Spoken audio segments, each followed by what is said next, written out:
afin de maîtriser l'épidémie de Covid-19, la Chine a opté pour une réponse forte et rigoureuse alliée à l'innovation.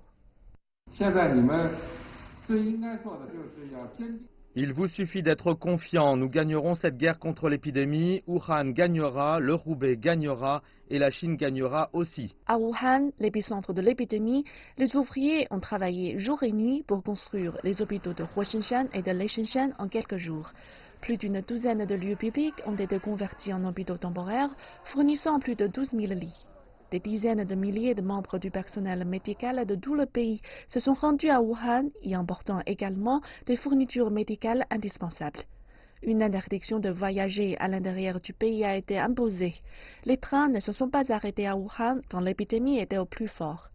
Wuhan étant sous contrôle, d'autres endroits du pays ont également utilisé toutes les ressources disponibles pour prévenir et contrôler la propagation du Covid-19.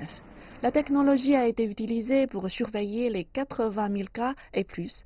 L'historique des voyages et l'état de santé de toute personne à travers le pays pouvaient être suivis et surveillés. Donc ce que la Chine essaie de faire alors qu'elle réussit à éteindre un feu, c'est aussi d'empêcher que le feu ne démarre ailleurs. Ils prennent donc des mesures très précises pour s'assurer que les personnes qui retournent dans la ville sont observées et surveillées.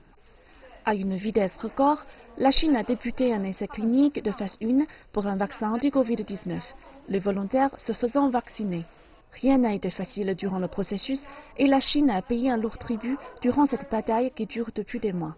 Un ancien cadre supérieur du Fonds monétaire international a déclaré que cela pourrait avoir coûté à la Chine jusqu'à environ 200 milliards de dollars américains au cours des 2 premiers mois de 2020.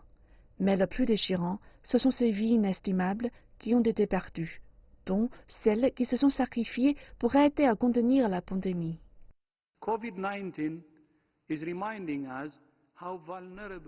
Le Covid-19 nous rappelle à quel point nous sommes vulnérables, à quel point nous sommes connectés et à quel point nous dépendons les uns des autres. Les moments difficiles donnent à chacun une chance de réfléchir à la vie. Ce pourrait être l'amour, le partage et l'unité.